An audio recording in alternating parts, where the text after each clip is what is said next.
નમસ્કાર મિત્રો, આજે 17મી ફેબ્રુઆરી 2026નો દિવસ વિધાનસભાના સત્રનો બીજો દિવસ હતો. આજે અમે લોકોએ ગૃહમાં શું કામ કર્યું એ હું ગુજરાતની જનતાને જણાવું, કેમ કે ગુજરાતની વિધાનસભાનું લાઈવ પ્રસારણ ક્યાંય આવતું નથી, એટલે અંદર શું ચાલે છે જનતાને કંઈ ખબર પડી શકે નહીં.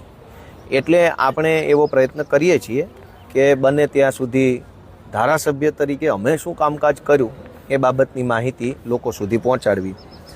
આજે મારા આમ તો 4 પ્રશ્ન હતા કુલ, એમાંથી 3 પ્રશ્નો એડમિટ થયેલા એટલે કે પસંદ થયેલા એટલે કે સિલેક્ટ થયેલા હતા.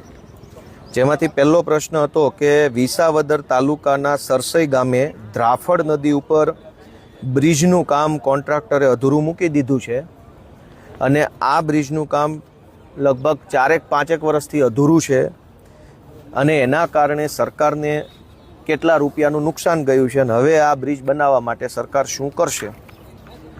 આ પ્રશ્નની અંદર સરકારે મને વિધાનસભાની અંદર બિલકુલ ખોટો જવાબ આપ્યો, જે ખરેખર વિધાનસભાના નિયમ પ્રમાણે આપી શકાય નહીં.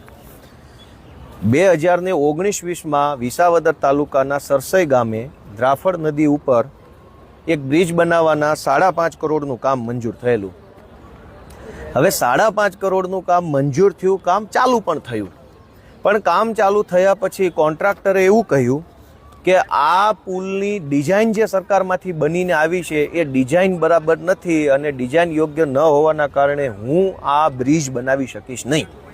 હવે આ સરસઈ ગામમાં જવા આવવાનો મુખ્ય એક જ માર્ગ છે. વૈકલ્પિક તો હોઈ શકે, ખેતરોમાંથી ગમે તે બાજુથી ગામમાં જઈ શકાય, પણ મુખ્ય રસ્તો કહેવાય આવન જાવનનો એ આ એકમાત્ર ધ્રાફડ નદી ઉપર છે અને એ બ્રિજ 5-5 વર્ષથી ટલ્લે ચડેલો છે. એટલે આજે વિધાનસભામાં રજૂઆત કરી તો સરકારે મને એવું કીધું કે 19-20માં 5.5 કરોડનો મંજૂર થયો હતો, પણ બન્યો તો છે જ નહીં. તો હવે મેં પ્રશ્ન પૂછ્યો કે હવે 2026માં આ બ્રિજ બનાવવાનું કામ છે એ કયા તબક્કે છે, ફાઇલ કયા તબક્કે છે, મંજૂરીમાં છે, વહીવટી મંજૂરીમાં છે, પ્લાન એસ્ટિમેટ બની રહ્યા છે કે એની ડિઝાઇન બની રહી છે, શું બની રહ્યું છે? અને નવેસરથી બન્યું તો નવેસરથી ખર્ચો થયો હશે તો સરકારને નુકસાની કેટલી ગઈ? તો સરકારે મને એવો જવાબ આપ્યો કે ભાઈ કામ ચાલુ છે, બ્રિજની ડિઝાઇન રિવાઇઝ કરવાનું કામ ચાલુ છે, પણ સરકારને આમાં કાંઈ નુકસાન ગયું નથી. આવું મને ઓફિશિયલી આ કાગળમાં લખીને આપ્યું.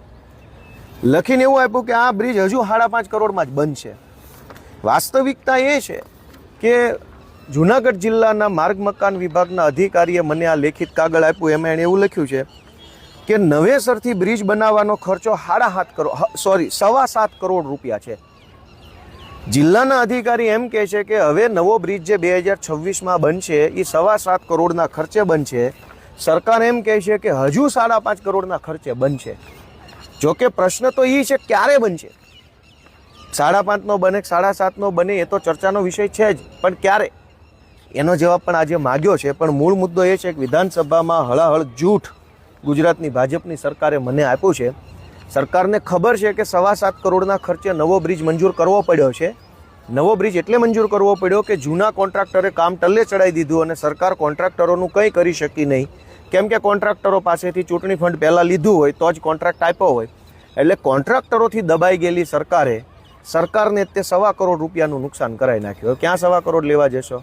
અને 1.25 કરોડ રૂપિયા 5.5નો બ્રિજ 7.5માં બનશે, પણ જનતાને 5 વર્ષ સુધી તકલીફ ભોગવવી પડી એનું શું?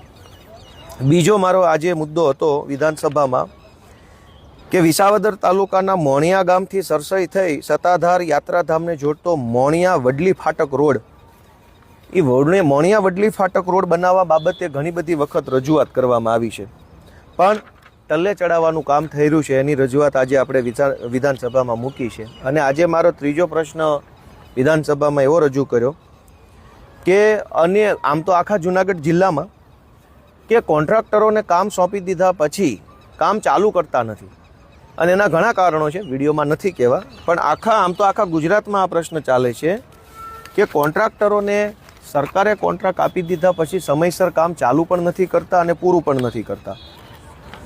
તો આવી રીતે કેટલા એવા રોડ છે કે જેમાં કોન્ટ્રાક્ટરને કામ મળી ગયા પછી પણ કામ ચાલુ નથી કરતા, અને કોન્ટ્રાક્ટરો કામ નથી કરતા તો સરકાર એને કંઈ કહી શકે એમ છે કે કેમ? આ બાબતનો મુદ્દો મેં આજે ઉપસ્થિત કર્યો છે. આ સિવાય આજે વિધાનસભા સત્રની અંદર વિધાનસભાનું લાઈવ કરવામાં આવે એની માંગણી અમે આમ આદમી પાર્ટી તરફથી મૂકી છે. દેશની લોકસભાનું યુટ્યુબ લાઈવ આવે છે, દેશની રાજ્યસભાનું યુટ્યુબ લાઈવ આવે છે, દેશની સુપ્રીમ કોર્ટનું યુટ્યુબ લાઈવ આવે છે, રાજ્યની હાઈકોર્ટનું યુટ્યુબ લાઈવ આવે છે, અલગ અલગ જિલ્લાઓની ડિસ્ટ્રિક્ટ કોર્ટ એનું પણ યુટ્યુબ લાઈવ આવે છે. આ સિવાય દરેક નેતાઓની જે કાંઈ વક્તવ્ય હોય એ પણ લાઈવ આવે છે. બધું જ લાઈવ આવે છે, તો ગુજરાતની વિધાનસભાનું લાઈવ કેમ આવતું નથી? આ બાબતે આજે અમે વિધાનસભામાં રજૂઆત કરી છે. એ સિવાય અન્ય સભ્યોએ પણ ઘણા બધા પ્રશ્નો પૂછ્યા છે. ખાલી તમારી માહિતી માટે, તમે ગુજરાત વિધાનસભાની રોજે રોજની કામગીરીની કોઈ માહિતી લેવી હોય તો એની વેબસાઇટ છે NEVA, એનું આખું નામ છે નેશનલ ઈ વિધાન એપ્લિકેશન, નેવા, NEVA.gov.in, neva.go.in. આ વેબસાઇટ ઉપર તમે જશો તો ગુજરાતની વિધાનસભાના દરેક ધારાસભ્યો કેવા પ્રશ્નો પૂછે છે, શું કામ કરે છે, બધું જ તમે જાણી શકશો. આજે ગુજરાતની વિધાનસભામાં સૌરાષ્ટ્ર ગણોત ધારાનું એક વિધેયક લાવવામાં આવ્યું હતું.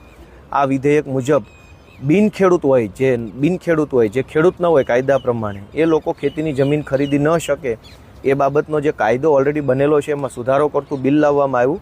આ બિલ ઉપર અમે વાંધો નોંધાવ્યો છે કે રાજ્યની અંદર કોઈ પણ બિનખેડૂતને ખેડૂત બનવાનો અધિકાર સરકારે આપવો જોઈએ નહીં. તો આજે કુલ મળીને આટલા વિષય ઉપર રજૂઆત કરી છે. વધુ વિગત આજના દિવસની જોવી હોય તો તમે neva.gov.in ઉપર જઈ શકો છો. નેશનલ ઈ વિધાન એપ્લિકેશન, 4 અક્ષર છે, NEVA, નેવા ગૂગલ પર ટાઈપ કરશો તો તમને મળી જશે. ત્યાં તમે બધું જ જોઈ શકશો. ખૂબ ખૂબ આભાર.